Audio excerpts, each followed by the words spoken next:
Hiya, it's Amanda here from Lolli Lulu Crafts, and today is the second in our silhouette seminars, and we're going to be looking at how we open a project and what happens with the mat and all different things to do with the page size, the mat size, etc. So the first thing to say is that when opening a new project, this will happen automatically when we open our Silhouette Studio. So you just click on your Silhouette Studio button there to open up the studio, and it automatically comes with a blank sheet. It will do it with a 12 by 12 mat, and then it will put on it this white piece here is the paper. Obviously it's all virtual representations of that. If you were working on a project or whatever and you needed to open a new project whilst this was already open, then it's very simple. You just go up to the first button up here that says new drawing, and it opens up a second mat. Now this can be quite useful as well when doing a project, because Silhouette does not allow you to have multiple mats in one project, unlike your Cricut. So it sometimes means that when you're doing a project and you're splitting up the different layers, maybe if you're doing like an image, say a teddy bear, and you've got, brown for the teddy, black for the eyes, white for the nose, I don't know, black for the nose, red for his t-shirt, whatever, you will want to split those colours up, and it may mean therefore that you would have, black, brown, red, blue, and then you wouldn't have enough space on here for the next colour. So you would then open a second mat and continue your layering on that second mat. You do unfortunately have to save those projects mats as two separate saves. It won't save as one, which is unfortunate. But if you do that, I would recommend that what you do is you save it by the same name, but just call it, I just say it's again going to the teddy bear, call it teddy bear 1, teddy bear 2, so that you know that it's all part of the same project. That's just kind of what I would recommend. If you had been working on a project and you wanted to open one that was existing, you can go up to here and click on open button up here. Now mine is just automatically, because I was last in there, gone to the Silhouette folder, but you would find that from your folder menu here, go into the Silhouette where you saved it, and then you could open up any project that you had been working on. So you just would click on it and it automatically opens up that project. And as you can see down here, it adds an extra mat to your list here. It doesn't go over what you've already done, so you're not going to lose anything, so you can easily open something and it won't interfere with what you've been doing already. If when you're working on a project and you've finished with it and you've saved and you want to close it, but you don't want to close your Silhouette Studio, then you can just click on this little cross down here. It will ask you whether you want to save it or not. It will do that automatically. I know I've not made any changes, so I'm going to say don't save, and then it goes back to the pages that we were on. Another way to close your file is to go up on File here and click Close File. The same thing happens, it's exactly the same method, result, it's just a different method to get to that. So that's just a couple of ways of opening and closing your mats. Now going to the actual mat itself, once you've opened it up and you're working on, you've got your new mat ready to work on, you've got here several options. When you open up, you may or may not have the page option come up here at the side. So where you get that is up here. You can click on this icon here and this brings up your page options that you can work with. So what we have here at the top is your actual paper size, shall we say. Obviously it's all virtual, but this is your virtual paper. So you've got your 12 by 12, which is what I use most of all, and my A4. But I do tend to find I use these for helping me size my projects. So even though I might be cutting on a piece of 12 by 12, I would actually, maybe if I was thinking, right, I'm doing an A5 card, I'd put that in, because then when I'm sizing my image, I can easily identify the right sizing. I tend to find that I leave it 12 by 12 most of the time, or A4, because even when I'm doing little pieces of card, because you cannot put several little pieces of virtual paper on your mat. So if you're going to be doing that by putting, you know, one colour in each different corner and one in the middle, then you need to leave this at 12 by 12, because when you go down a size, the silhouette will not cut anything that is on this dark colour. This is the matte, so it recognises that, and it will only cut things that are on what it calls your paper. So obviously if you're working and you're putting little pieces all over the mat, you want to put your 12 by 12. If you know, like we did before when we did our print and cut and we had our registration marks, that it would be, say, letter size if you're in the US, or A4 probably here, then you would change that size, because you need to have an accurate representation on here for when you're putting your registration marks. But usually, as I say, I would just leave it on the 12 by 12. So it's just things like my print and cut, I might change it. We also can customise the page, virtual page ourselves, by using this here. There's the width and the height, so you can do this, go down or up using our arrow keys, or you can just go across and then type in the number that you want and it will automatically change it. So if we wanted a 6 by 6, then you could do that easily enough, and that's very simple. So now just going back to our A4, because it demonstrates the next element here, the page orientation. It demonstrates that nicely.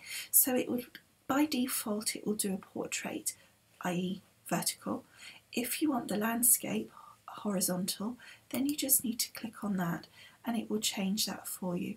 And even if you've done a different size, it will just change it around for you. The only one obviously that won't make any difference is 12 by 12, because that's a full mat anyway, so it's not going to make any odds, and it's just completely blanked out. So let's just take this back to A5, and then we've got our different views. Now let's put something onto the mat so that we can see a little clearer what happens. So if we put our bone on there, and then we can rotate the view. So let's rotate it by 90 degrees. So you see, by doing that, what we've done is we've changed our mat direction. To be honest, I'm not quite sure why you'd want to do that. At the moment, I've never used that at all.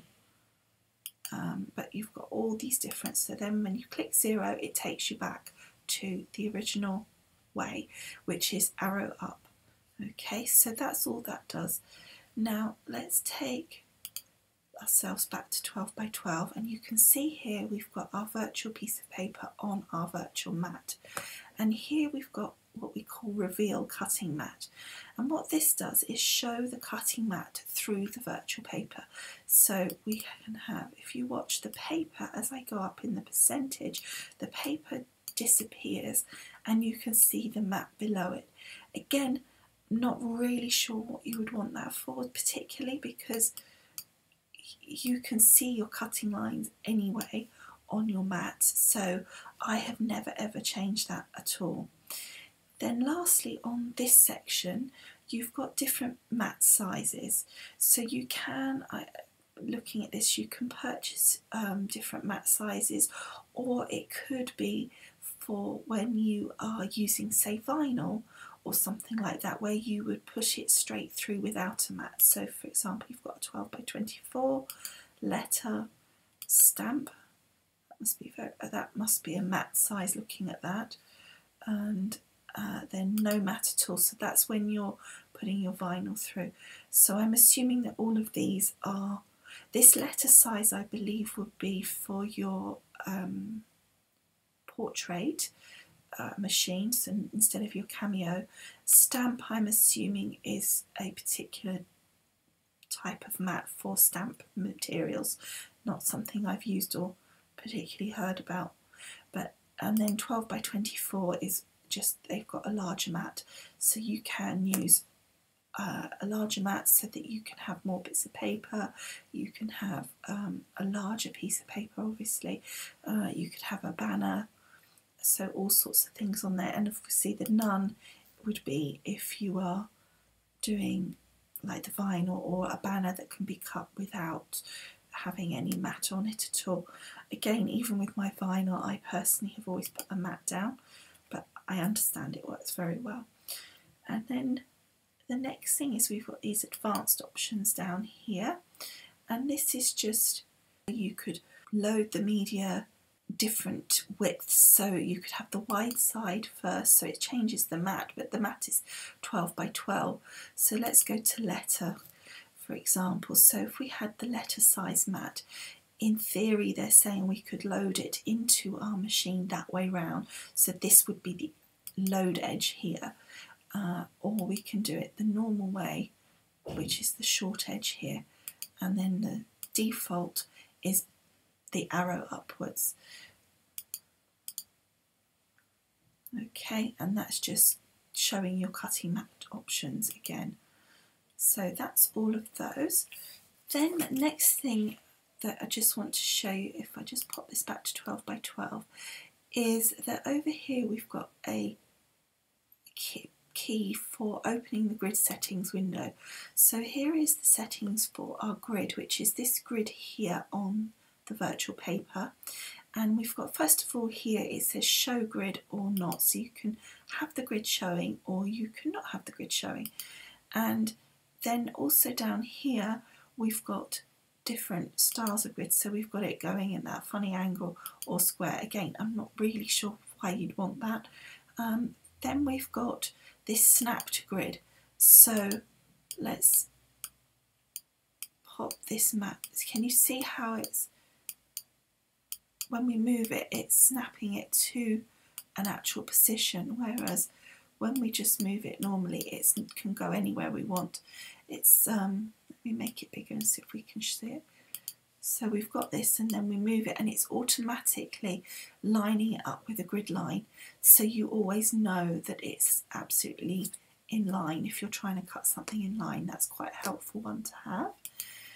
Then we have the different spacings. So you've got here, it's 1 inch spacings, so each gap is in inches. I believe you can change that to centimetres, and I will show you where that is in a moment, but you could change this to 2 inch gaps here, so you had each dark line, so each dark line is representing this grid space here. So in this case it's 2 inches. The standard is 1 inch, and I would recommend personally that you keep it at that. And you've got this darker line here that represents that. Then you've got the middle pale sort of the lines, the colour, that's showing you the halfway points between those inch marks. And then you've got the very pale ones, which is showing you the 1/4 inch. So you've got 1/4 inch, 1/2 inch and full inch, so you've got all of that information there, but you do not have to have all of that. You could take it down so that you only show the 1/2 inch marks, or you could even take it down to only showing the inch lines if that's what you prefer. I personally again like the default setting of setting it to 4 lines, so 4 divisions in an inch, so you have your inch, 1/2 inch and 1/4 inch marks.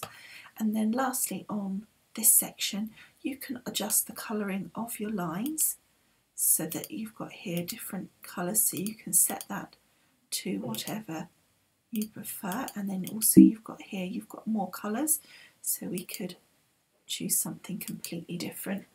That's just by using the colour wheel here. So now I'm going to cancel that, and I'm going to go back to my soft grey. I personally like that much softer colour. Okay, so the last thing I want to show you is up here in your top menu, you've got a number of different menu items. Just before we go to the main thing that I was going to show you, just under view you've got your hide grid and also show grid options, which is what we're in, so that will bring you that as well. That's a different way to get to this section. But what I actually wanted to show you was this here. If you click on this here and you go to preferences, it brings up all different preferences. So then under your measurements tab, the automatic dimensions that you're getting is in inches. You do have the inches set there as well, but you could change that to centimetres if that's your choice, but you also can turn dimensions off as well, so you have that extra option under the preferences window. Okay, so lastly I just want to show you that if when you've finished all your project work, all we need to do is click on the save button and make sure that you go to your silhouette folder. Keep a folder that's especially for your silhouette projects. Get into that folder, put your name of your project up the top there, and then click save, and off you go. Obviously press OK. I'm not going to do that because I don't want to save this project. And it's as simple as that, and then that will keep all your projects safe, ready, and you can email them to people from there. You can click them as attachments, so you can share those projects with other people. They can't cut the images unless they own those images, but at least they have your design, so if you've done a particular design you can share it with them. Okay, so that's all for today's silhouette seminar. I just wanted to go through really opening a project, saving a project, and all the different buttons and variations that you can do with your actual mat and grid, etc. So I hope you found that helpful, and I'd love to hear your comments, and I will see you again next time. Thanks for watching. Bye.